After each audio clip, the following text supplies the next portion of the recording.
अनिश्चितकालीन जाम काठमाडौँ जाने बाटो गल्छिने पहिरो खस्यो अब गाडी आयो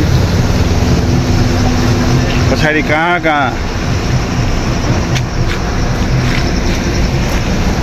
अगाडि कहाँ बिरामी कार निकालेको छ त्यहाँ देखाउने खोज्यो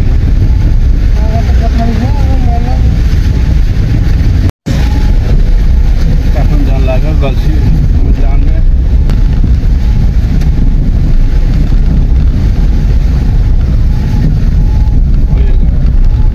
बडा मुस्किलले एम्बुलेन्सको पछि आयो भने पनि जाम मुक्त भयो